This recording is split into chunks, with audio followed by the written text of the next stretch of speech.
Good morning बच्चों। आज हम आप सभी बच्चों को हाई स्कूल की ट्रिग्नोमेट्री के इम्पोर्टेंट फार्मूले बताएंगे और कुछ एग्जांपल्स पे चर्चा करेंगे। तो सबसे पहले हम चलते हैं ट्रिग्नोमेट्री के इम्पोर्टेंट फार्मूले।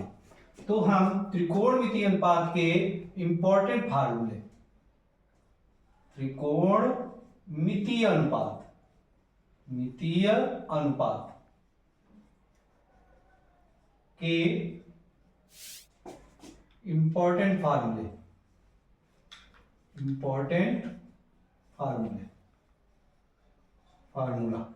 तो इस पर चर्चा करेंगे। तो इसमें सबसे पहले हम अगर बात करें तो हमारा इंपॉर्टेंट फार्मूला है sign square theta plus cos square theta, जिसकी वैल्यू क्या होती है 1 होती है।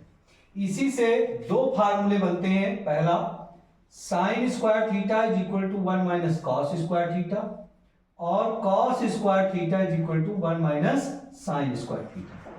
बच्चों इसके बाद दूसरा फार्मूला हमारा बनता है sec square theta minus tan square theta is equal to 1, और इससे भी दो फार्मूले बनते हैं। पहला फार्मूला tan square theta is equal to sec square theta minus 1 और दूसरा बनता है sec square theta is equal to 1 plus tan square theta. इसी प्रकार से इसका तीसरा फार्मूला और है जो होता है cosec square theta minus cot square theta is equal to 1। इससे भी दो फार्मूले बनते हैं। पहला बनता है cot square theta is equal to cosec square theta minus 1 और दूसरा बनता है cosec square theta is equal to 1 plus cot square theta. ये हुए तीन वो फार्मूले जिनका हम 1 रिलेशन बनाते हैं।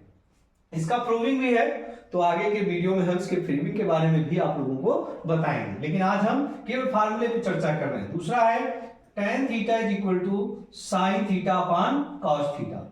साइन और कॉस का जब हम रेशियो लेते हैं तो वो tan थीटा कहलाता है।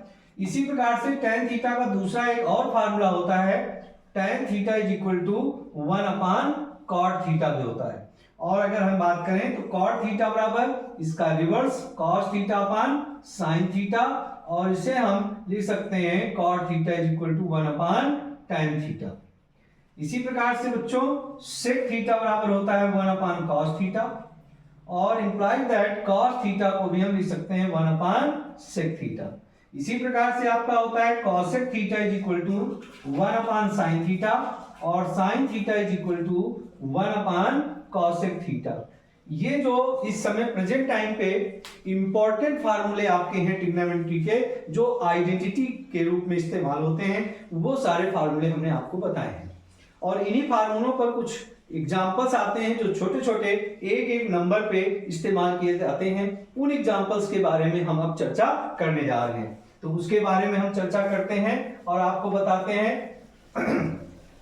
क्वेश्चंस जो होंगे वो एक एक नंबर में आते हैं, ऑब्जेक्टिव टाइप में भी पूछ लिए जाते हैं और बिना ऑब्जेक्टिव टाइप पे भी वो क्वेश्चंस आपसे पूछ लिए जाते हैं। तो उन पर अब हम चर्चा करने जा रहे हैं। पहला क्वेश्चन जैसे है, अगर आपको कहीं दिया है sine theta into tan theta into cosec theta, अगर ये कहीं दिखा है और इंटू कॉसेक थीटा नहीं इंटू सेक थीटा दिया हुआ है, इंटू सेक थीटा दिया है, तो इसका मान निकालना है। इसका मान क्या होगा, का मान बताओ, मान बताओ, मान बताओ।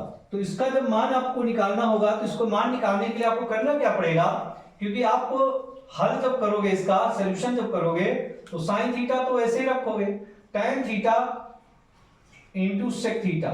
अब यहां पर क्या किया, साइन थीटा तो ऐसे रहा। अभी हमने फार्मूला आपको बताया था tan थीटा बराबर sign theta upon cos theta, तो यहां पे हम क्या लिखेंगे, sign theta upon cos theta. और इसी प्रकार से जब हम यहां पर सेक थीटा की बात करेंगे तो अभी आइडेंटिटी हमने बताया था sec theta is equal to 1 upon cos theta, तो यहां पर 1 अपॉन कॉस थीटा कर देंगे। अब इस कॉस थीटा से नहीं, एक मिनट, ये कॉस थीटा ऐसे रहेगा, यहां पर साइन थीटा और साइन थीटा ऊपर मल्टीप्लाई हो जाएगा, साइन स्क्वायर थीटा हो जाएगा, और नीचे कॉस कॉस मल्टीप्लाई हो जाएगा और ये कॉस स्क्वायर थीटा हो गया। अब इन दोनों को सॉल्व कर लें तो साइन अपॉन कॉस होता है tan थीटा और यहाँ पर स्क्वायर लगा है, ये भी स्क्वायर हो गया, तो इसकी वैल्यू आपको प्राप्त हो गई।